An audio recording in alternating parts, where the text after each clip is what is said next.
Welcome to this week's edition of the Empathic Designer podcast. I'm your host, Vaidishwaran. This episode is the season finale, the last episode for this year, as I'm going to be tied up for the rest of this year with a new course that I've signed up for, spending more time on writing and working on a couple of other initiatives. However, I might be posting some random episodes on topic that I feel I should talk about. So let's get on with this episode. I was a panelist in a discussion on the industry academia perspective on structuring syllabus and learning methodology at my alma mater last week, and I'm going to spend some time reflecting on my observations. I was privileged to be part of a panel consisting of seasoned leaders from the academia and from the industry. The discussion was broken down into three parts, where the first part was from the academic perspective, the second from the industry perspective, and the third on a collective discussion. I was fortunate to be the last speaker of the day. I was happy to observe both sides aligned on several important areas such as attention to fundamentals, the need for upskilling, and the importance of soft skills for the students. One of the panelists talked about the importance of entrepreneur mindset for the students. The conversation then moved on from listing the needs to listing the problems, with a couple of panelists expressing their opinion on how students fresh out of colleges are unemployable, not just due to their lack of knowledge, but also due to their poor attitude. What fascinated me more was that most of the teaching faculty were in agreement with this view. When I raised the question on what the institution has done to mitigate this situation, I was met with a deafening silence.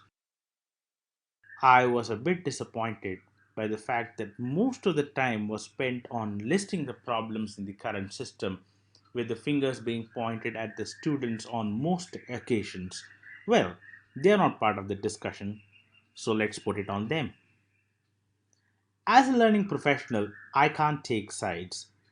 I decided to play devil's advocate here as there was no one to speak on the students' behalf, and also because I was the youngest member in the panel by decades. I noticed that the problems faced by educational institutions are no different than those faced by corporate organizations.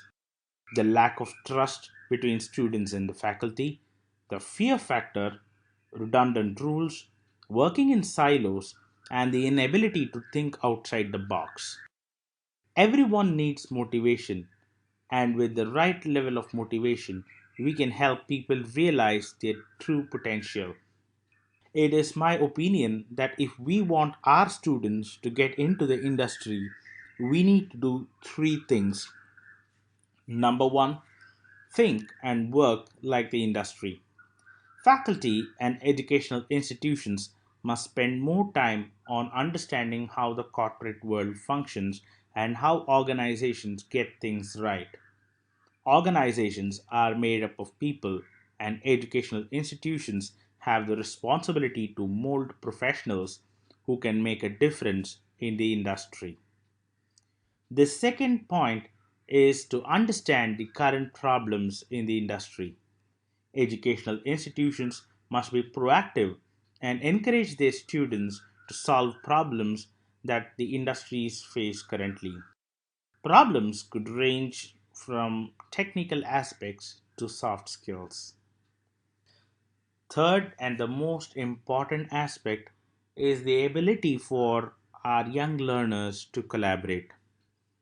Educational institutions have the unique advantage of not having trade secrets and IPR. They can collaborate with each other and leverage on their strength. Conducting exchange programs will enable learners to get a sense of what's happening beyond the four walls of their college and get a feel for the real world in learning important skills like teamwork, self learning, and reflection. Students with such key skill sets and with the right attitude have the power to shift and create a new industry standard and take charge of our industry and our nation, making it a world superpower. I'll talk to you again next year with more interesting topics and perspectives. Thank you for tuning into this week's edition of the Empathic Designer podcast. If you like what you heard, hit the like button and subscribe to my channel. You can hit the bell icon for getting regular updates from my channel. As always, if you have any questions or feedback or any ideas for topics that you would want me to talk about, please leave a message on the comment section below and I'll be glad to respond. Thank you and have a great day.